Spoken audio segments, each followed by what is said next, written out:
تقريبا. خلاص كده شايفين كلكم. نبدأ مع بعض. بص كده طالعه لفوق. ايه اللي بيزيد؟ ايه اللي بنزيد يا كارما؟ البوتنشال انرجي. البوتنشال انرجي هي اللي بتزيد واحنا فوق. لما بنيجي ننزل لتحت يا حمزه ايه اللي بيزيد؟ كاينيتيك انرجي. الكاينيتيك انرجي. اطلع تاني. بص هيطلع تاني. ايه اللي هيزيد دلوقتي؟ بوتنشال انرجي. الاثنين هيبقوا متساويين. البوتنشال.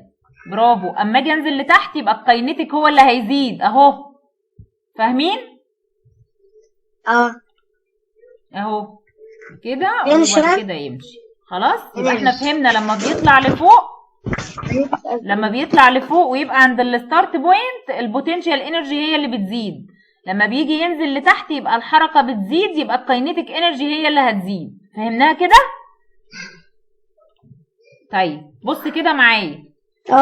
بص كده معايا هفهمها لك بطريقه تانية. شايف السكرين؟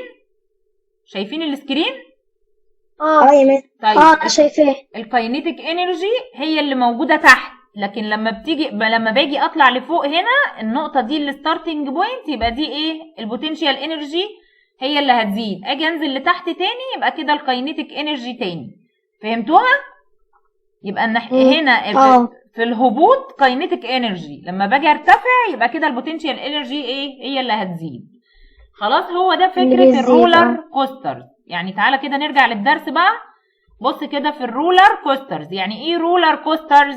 يعني قطر الموت او القطار السريع. تمام؟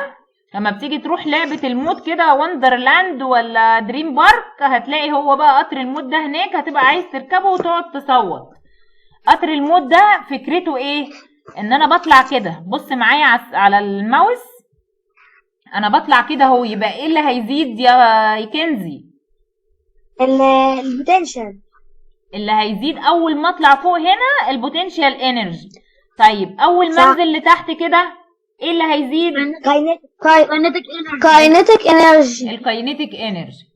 طيب يبقى انا عندي the movement which of the following energies. ده سؤال بيقول لك جاوبه. يعني which is the following energies is responsible for the movement of the roller coaster اللي هو الترين القطر اللي قدامي ده.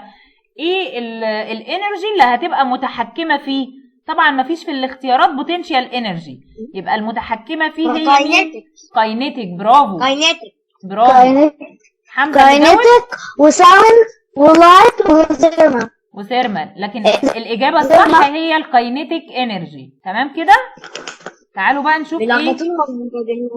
تعالوا نشوف ايه اللي حصل بالظبط. اولا الترين ده هو مسميه الرولر كوستر. ماشي؟ عشان لو حد جاله في الامتحان كلمة رولر كوسترز محدش يقول لي يا ميس يعني ايه الرولر كوستر ده اللي هو القطر الموت او القطر السريع. ماشي؟ طيب in the previous activity في الاكتيفيتي اللي فاتت you have learned that اتعلمنا ان الاوبجكتس need energy، ان اي شيء بيحتاج طاقة عشان يتحرك to move. Now let's study the motion of the roller coaster as an example to know the source of energy that makes it move. يعني ايه مصدر الطاقة اللي خلاها تتحرك؟ تعال نشوف. اول حاجة the roller coaster moves up the hill اللي هو الرامب slowly. يعني طلع فوق على الرامب ده اللي هو السكة الحديد يا ولاد. ماشي؟ السكة الحديدي اللي موجودة عندي في الصورة دي هو ده الايه؟ الرامب. الرامب ده ليه اسم تاني اسمه الهيل. يبقى يا اما هيل يا اما ايه؟ يا اما رامب. خلاص؟ طيب الرامب ده اول طبعا لما القطر الموت ده بيجي بيتحرك بطيء الاول صح؟ وبعد كده بتبدأ تزيد سرعته. فهو بيقول لي هنا the roller coaster moves up the hill او رامب slowly ببطء and its speed decreases والسرعة بتاعته بتكون قليلة gradually بتفضل قليلة. وبعد كده it reaches the highest point. highest point دي اللي قلنا بيزيد عندها ايه يا كنزي؟ الكاينيتيك. لا بقى هزعل كده. احنا قلنا فوق الهايست انرجي يا البوتنشال انرجي.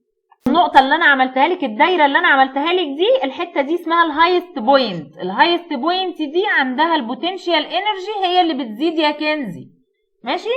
طيب لما القطر بيجي ينزل بقى يتزحلق يبقى سرعته هتزيد ولا هتقل؟ هتزيد بس الكاينيتيك انرجي لا هتقل يا مس. كارما هتزيد طبعا، مش انت يا روحي لما بتيجي هتزيد يا كارما. دلوقتي انت لما بتيجي تتزحلقي على زحليقه سرعتك بتزيد ولا بتقل؟ بتزيد. بتزيد طبعا، انت بتتزحلقي بسرعه، اسمها حتى بتزحلق بسرعه، يبقى الكاينيتيك انرجي هي اللي بتزيد. ماشي، يبقى انا ببدأ الاول. بصوا معايا على الصورة.